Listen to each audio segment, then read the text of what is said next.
High viewer, আসসালামু আলাইকুম। আজকের বিষয় হচ্ছে চুলের উকুন দূর করুন মাত্র 15 মিনিটে। অনেকে প্রশ্ন করেছেন যে কিভাবে চুলের উকুন দূর করব, তাই আজকে আপনাদের জন্য নিয়ে আসলাম যে কিভাবে চুলের উকুন দূর করবেন মাত্র 15 মিনিটের মধ্যেই। উকুনের সমস্যা যেমন অস্বস্তিকর, তেমনি চুলকানির কারণে এটি বিরক্তিকর বিষয় বটে। মাথায় উকুন আসার পর 7 থেকে 10 দিনের মধ্যে ডিম পাড়ে। 10 দিন সময় লাগে উকুন বড় হতে। একসঙ্গে ডিম থেকে উকুন হওয়ার কারণে অনেক দ্রুত চুলে উকুন ছড়িয়ে পড়ে। এক্ষেত্রে যতই উকুননাশক প্রসাধনী ব্যবহার করেন, উকুন বারবার ফিরে আসে।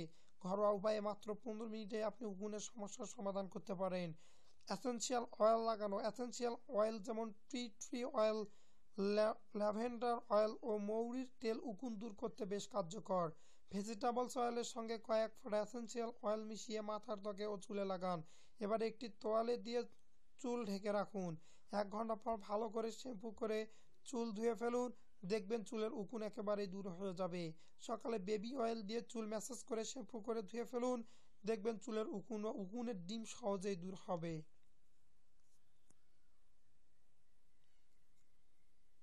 ভিনেগার দিয়ে চুল ধোয়া। সমান পরিমাণ পানি ও ভিনেগার একসঙ্গে মিশিয়ে চুলে লাগান।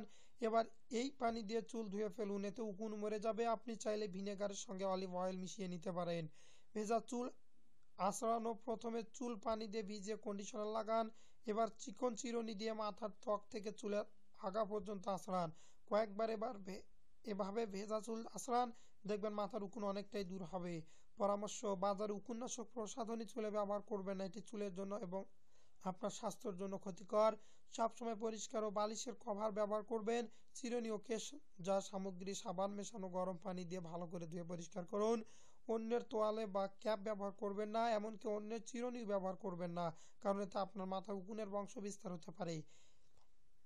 মেয়োনেজ, মাখন ও পেট্রোলিয়াম জেলি লাগান মাথার তালু ও চুলে। মেয়োনেজ বা মাখন অথবা পেট্রোলিয়াম জেলি লাগিয়ে শাওয়ার ক্যাপ দিয়ে চুল ঢেকে সারা রাত এভাবে রেখে দিন। ইনশাল্লাহ আপনার উকুন থেকে আপনি বাঁচতে পারবেন। তাহলে উকুননাশক আপনার মাথা থাকবে। সেই আশায় আজকে ভিডিও এখানে শেষ করতেছি। যারা নতুন আছেন তারা অবশ্যই আমাদের চ্যানেলটি সাবস্ক্রাইব করবেন এবং ভিডিওগুলো সবার সাথে শেয়ার করবেন। ধন্যবাদ। সবাই ভালো থাকুন, সুস্থ থাকুন এবং পরবর্তী ভিডিও দেখার আমন্ত্রণ রইল আপনাদের সবাইকে।